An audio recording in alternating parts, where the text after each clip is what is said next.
दोस्तों, बिहार में महागठबंधन के भीतर विधानसभा सीटों के बंटवारे को लेकर संघर्ष तेज हो गया है। 2020 के विधानसभा चुनाव में जो फॉर्मूला अपनाया गया था वो 2025 में हर दल को स्वीकार्य नहीं है।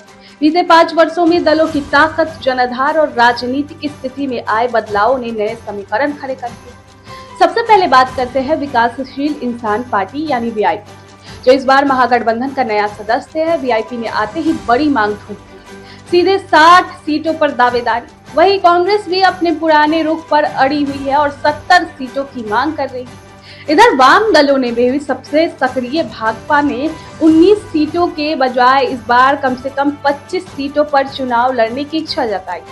भाकपा और माकपा भी अपने अपने हिस्से की सीटें बढ़ाना चाहते हैं। पिछली बार तीनों वाम दलों को कुल 29 सीटें मिली थी, जिसमें माले ने 19 सीट पाई थी और उसमें भी शानदार 12 सीटों पर जीत दर्ज की थी।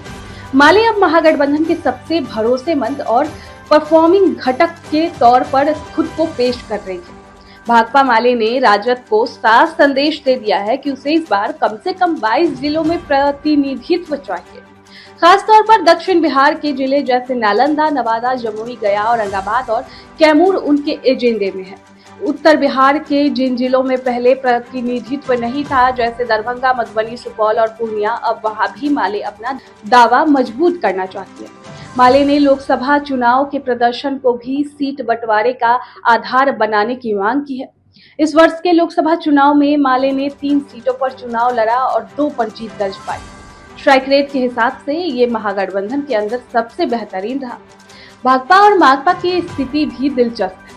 पिछली बार भाकपा को 6 और माकपा को 4 सीटें मिली थी, जिसमें से दोनों ने 2-2 सीटों पर जीत दर्ज की थी। अब दोनों दलों का कहना है कि उनकी जमीनी ताकत बढ़ गई है, तो भाकपा 10 से ज्यादा सीटों पर चुनाव लड़ने का मन बना रही है, जबकि माकपा के राज्य सचिव ललन चौधरी ने कहा है कि पार्टी अब कम से कम 10 सीटों पर जीतने का दमखम रखती है। लेकिन सीटों की इस खींचातान के बीच एक बात सब साफ कही है, लक्ष्य भाजपा को ही हराना है। ललन चौधरी के शब्दों में सीटों की संख्या लक्ष्य के रास्ते में बाधा नहीं बनी, यानी भले ही सीटों का पर टकराव है, पर अंततः सबको साथ आना ही पड़ेगा अगर भाजपा जैसी सशक्त विपक्षी ताकत को चुनौती देनी है।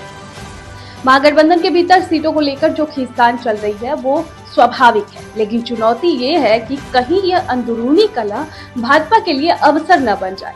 नेतृत्वकर्ता दलों, खासकर राजद को बेहद संतुलन के साथ दलों की अपेक्षाओं और जमीनी हकीकत के बीच रास्ता निकालना होगा, अन्यथा महागठबंधन की एकता ही टूट सकती है और विपक्ष के हाथ से सत्ता का सपना फिर फिसल सकता है। यार, इस पर आपकी क्या राय है? कमेंट बॉक्स में जरूर बताएं।